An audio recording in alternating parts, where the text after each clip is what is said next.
Envie os grãos de sua colheita mar afora, e com o tempo isso lhe trará retorno. Invista seus recursos em vários lugares, pois desconhece os riscos adiante. Quando as nuvens estão carregadas, vêm as chuvas. Quando a árvore cai para o norte ou para o sul, ali permanece. O agricultor que espera condições de tempo perfeitas nunca semeia. Se ele fica observando cada nuvem, não colhe. Assim como é impossível entender o caminho do vento ou o mistério do crescimento do bebê no ventre da mãe, também é impossível entender as obras de Deus, que faz todas as coisas. Semeie pela manhã e continue a trabalhar à tarde, pois você não sabe se o lucro virá de uma atividade ou de outra, ou talvez de ambas. Eu queria falar um pouco sobre essa passagem com vocês hoje, e eu queria fazer isso enquanto eu faço uma case comigo, vamos dizer assim. Eu tenho alguns produtinhos e aí eu vou me maquiando enquanto eu vou conversando com vocês sobre isso, porque eu acho que fica mais leve, vamos dizer assim. Bem, então bora lá. O que eu gostaria de falar sobre essa passagem com vocês é o fato de que eu acho ela muito profunda e muito distante daquilo que eu considerava, pelo menos até antes de ver ela, como correto. Porque na minha cabeça, antes, quando você foca em uma coisa específica, quando você deposita todas as suas armas, todas as suas cartas em uma questão específica, a chance de você conseguir ter um sucesso maior naquilo é muito maior, porque você está depositando maior tempo, maiores recursos, maiores meios para conseguir adquirir aquilo que você quer. E eu tenho esse dado problema, porque todas as vezes que eu coloco alguma coisa na minha cabeça, e para tirar, só Jesus na causa, realmente. E aí, quando eu li essa passagem, foi um certo choque para mim e uma mudança de pensamento muito grande, porque assim, na grande realidade, todas as vezes de que eu tinha esse foco, que eu tinha essa vontade, que eu tinha isso muito forte, isso acabava virando para mim mais um ídolo do que necessariamente uma coisa boa e uma coisa que trazia a proximidade com Deus. Por quê? Porque eu sempre acabava atribuindo o fato de não ter conseguido aquilo como o fato de que Deus estava com raiva de mim. É algo que até hoje eu tenho que lidar um pouco com essa sensação. Na minha cabeça, sempre, e eu sei que não é uma verdade, obviamente, mas sempre que acontece alguma coisa, que acontece algum babado, ou eu não consigo alcançar aquilo que eu precisava ou que eu almejava tanto conseguir, no fundo eu fico pensando, será que eu fiz alguma coisa errada? Será que Deus está com raiva de mim? Será que Ele acabou, não sei, será que eu tô errada em pensar que Ele estava nisso ou algo do gênero?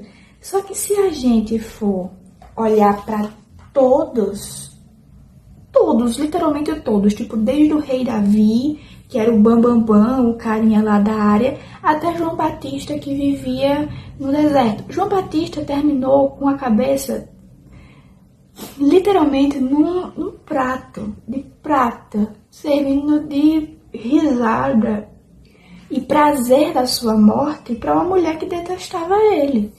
Entende? Então, assim, não é pelo fato de que algo está dando errado, de que não é da vontade de Deus, e não é o fato de estar dando certo que é da vontade de Deus. Porque muitas das vezes acontecem coisas de que nós gostaríamos que acontecessem, e Deus até permite, mas no fundo não é. Como, por exemplo, Saul. Saul, ele foi rei de Israel. Saul, ele liderou o povo por muito tempo, e mesmo depois de Deus ter deixado ele, ele venceu muitas batalhas, ele fez muitas coisas, mas ele não era o rei que Deus queria para Israel, não era o rei que Deus almejava para Israel. E é uma mudança de pensamento que, pelo menos para mim, é uma coisa muito, sabe, esquisita de se pensar, muito assim, porque a gente cresce, imagino eu, com um pensamento de que se eu fizer A, B e C, eu vou ter o resultado D. E se eu fizer D, A, B, C, menina, que jumenta agora que eu fiquei, E, F, G, eu vou ter o resultado H. Então, como com Deus é uma coisa completamente diferente, a gente fica, não sei você, se você tem esse dom de lidar melhor com isso, mas eu fico perdidinha muitas vezes, porque é aquilo que eu sei contra aquilo que eu sinto. E é uma guerra infindável, como aquela música fala, uma guerra infindável entre corpo e espírito ao qual eu não me rendo. Eu acho que foi Paulo que disse isso, mas é uma mistura, assim, enfim. Gente, é uma coisa, porque transforma no ídolo, entende? Vira um ídolo. Porque se para eu ser feliz, para eu ser aceita por Deus, para eu ser aceita pelo Senhor, para Ele estar comigo e eu ter a sensação que Ele está comigo, eu preciso necessariamente conseguir aquela aprovação no curso que eu quero. Eu preciso conseguir aquele número em tal coisa que eu preciso de tal nota, eu preciso de tal coisa. Entende? É algo que limita a sua caminhada, limita o seu processo e tem sido muito difícil, eu imagino, não imagino não, tá sendo muito difícil pra mim, porque, gente, é como eu disse no outro vídeo que eu gravei, o caminho, a palavra, ela é doce aos lábios, a palavra, ela é sutil aos ouvidos, a palavra, ela é a coisa mais linda, você lê e você fica fantasiando e pensando em todas as coisas que, quando você é novo convertido, você fica, gente, eu vou fazer isso, eu vou fazer aquilo, e não sei o que, não sei o que, não sei o que. Mas aí quando você vai vendo, você percebe que você não consegue fazer. Eu acho que assim, gente, eu acho que se eu consigo fazer 1% do que um cristão de verdade, firme, tipo assim, Cristo Jesus está orgulhosíssimo de você, deveria fazer, eu acho que seria muita generosidade da parte de Jesus considerar que eu faço esse 1%, entendeu? E essa coisa assim do semear, né? Tipo, o agricultor que espera condições de tempo perfeitas nunca semeia. E aí você fica assim, e se eu semear a coisa errada? Entendeu? E se na minha ânsia por semear, eu acabo semeando coisas erradas, coisas que não são a vontade de Deus, coisas que não são os caminhos de Deus, que parecem o caminho de Deus, mas de que não são.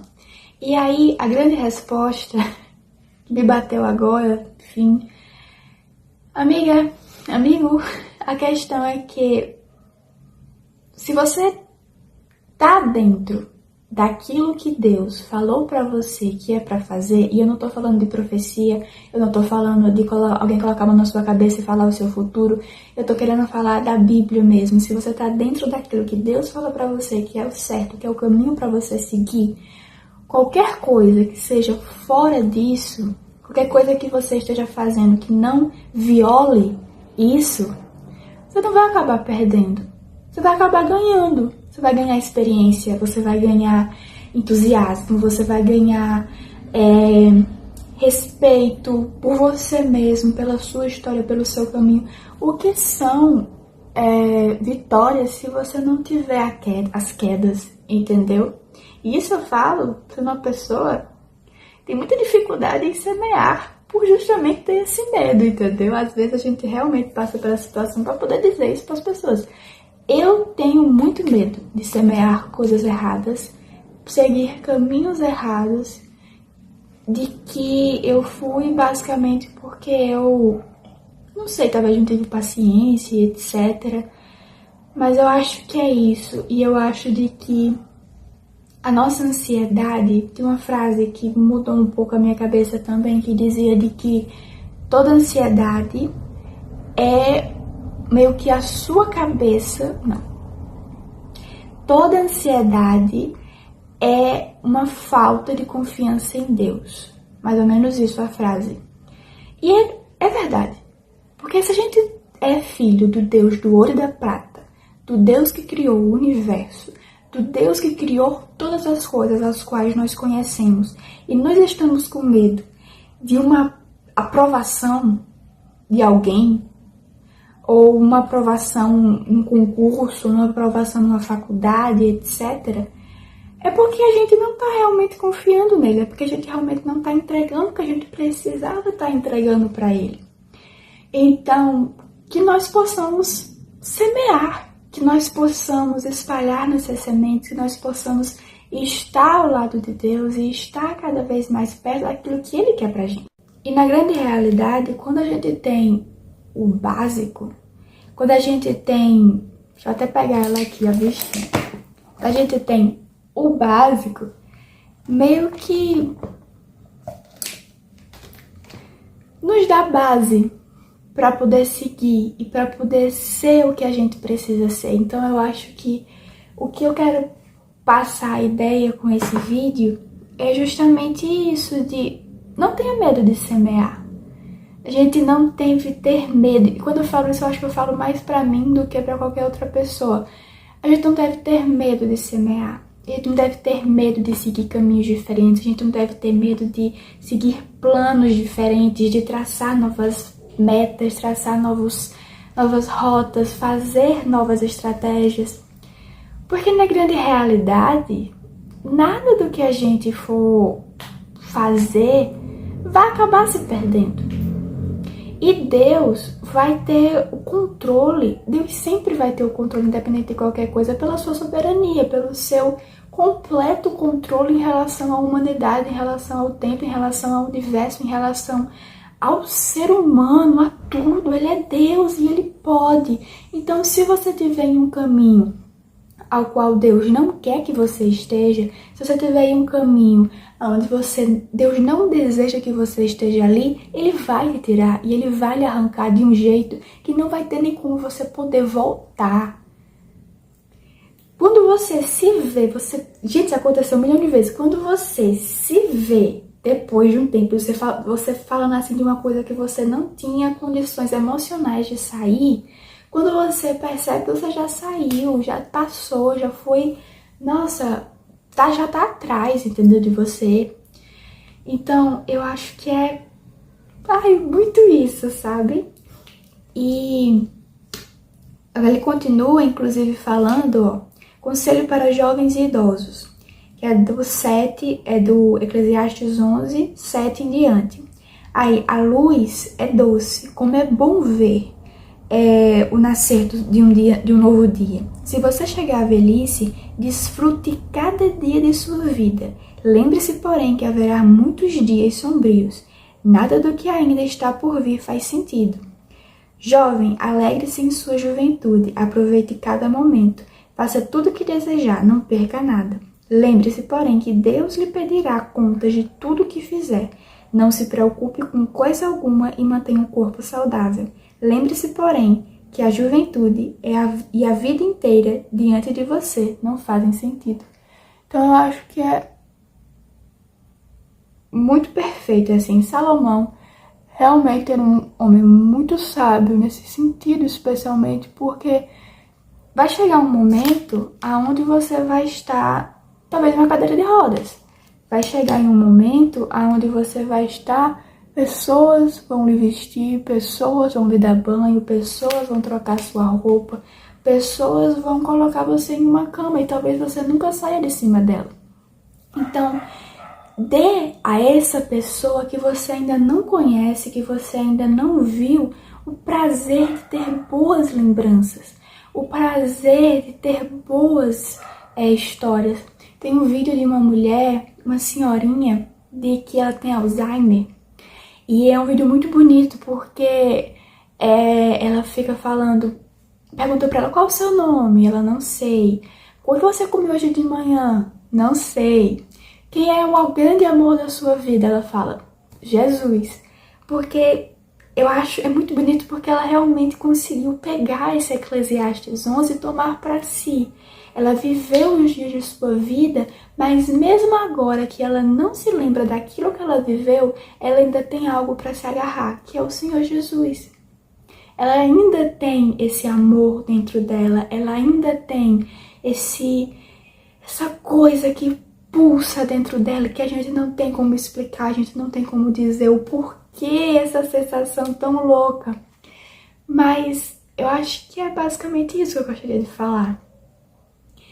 Confie no Senhor e confie na soberania dele e ande conforme a vontade dele, daquilo que ele já deixou prescrito para você em um manual. É um manual literalmente para você, ele fez o game e deu o manual na tua mão, entendeu? Então, e eu falo isso muito mais para mim do que para qualquer outra pessoa aqui, sinceramente. Confie no Senhor. Só confie e vai dar tudo certo. Um cheiro e a paz.